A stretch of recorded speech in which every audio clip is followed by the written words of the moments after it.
नमस्कार, आप देख रहे हैं आज तक। आपके साथ मैं हूं सईद अंसारी। इस वक्त एक बड़ी खबर आ रही है। मुंबई के पूर्व पुलिस कमिश्नर परमबीर सिंह के खुलासे के बाद आखिरकार महाराष्ट्र के गृह मंत्री पद से अनिल देशमुख को इस्तीफा देना पड़ा है। तो उद्धव सरकार पर देवेंद्र फडणवीस का बड़ा हमला, पुलिस फोर्स को वसूली के लिए इस्तेमाल किया। महाराष्ट्र के पूर्व मुख्यमंत्री बीजेपी नेता देवेंद्र फडणवीस ने महाराष्ट्र के मुख्यमंत्री उद्धव ठाकरे पर आरोप लगाया और ये कहा कि पुलिस फोर्स को वसूली के लिए उन्होंने इस्तेमाल किया है। वसूली कांड की पूरी जिम्मेदारी उद्धव सरकार की है। महाराष्ट्र के मंत्री के इस्तीफे के बाद अब ये हमला उद्धव ठाकरे पर हो रहा है। जल्द ही दूध का दूध और पानी का पानी हो जाएगा, देवेंद्र फडणवीस ने यह कहा है। जांच में अभी कई और चेहरों से नकाब हटेगा। तो लगातार अब महाराष्ट्र के मुख्यमंत्री उद्धव ठाकरे जो हैं वो बीजेपी के निशाने पर हैं। उद्धव सरकार पर महाराष्ट्र के पूर्व मुख्यमंत्री और बीजेपी के नेता देवेंद्र फडणवीस ने बड़ा हमला बुलाया और ये कहा है कि पुलिस फोर्स को वसूली के लिए इस्तेमाल मुंबई में किया जा रहा था, महाराष्ट्र में किया जा रहा था। समय हुआ है, तो ऐसी स्थिति में आप कैसे देखते हैं? देखिए, पुलिस फोर्स को प्राइवेट आर्मी की तरह वसूली के लिए अगर इस्तेमाल किया जाए तो इससे दूसरा कोई अलग उसमें से निष्कर्ष नहीं आ सकता है। जिस प्रकार से सिंडिकेट राज तैयार करके पुलिस का उपयोग हफ्ता वसूली के लिए, पुलिस का उपयोग सेटलमेंट के लिए ये सरकार करने लग गई थी, तो इसमें से ऐसा ही हश्र उसका निकलने वाला था और वही चीजें हमारे सामने आई है।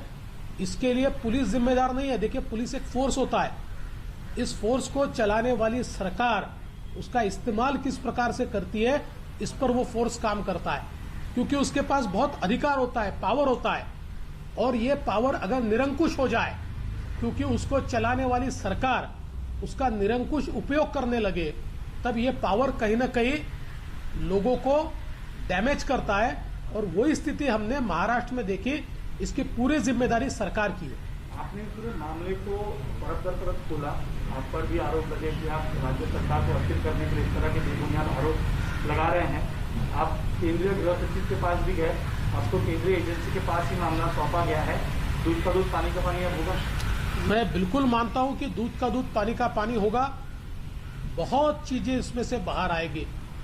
मैं तो ऐसा कहता हूं कि जिसको अंग्रेजी में टिप ऑफ आइसबर्ग कहते हैं, उस प्रकार से ये बिल्कुल छोटी छोटी चीजें अभी बाहर आई है। जैसे ही इन्वेस्टिगेशन आगे बढ़ेगा, कई चेहरों के ऊपर से पर्दे हटेंगे और एक प्रकार से क्लींजिंग, एक प्रकार से सफाई ये इस इन्वेस्टिगेशन के माध्यम से होगी।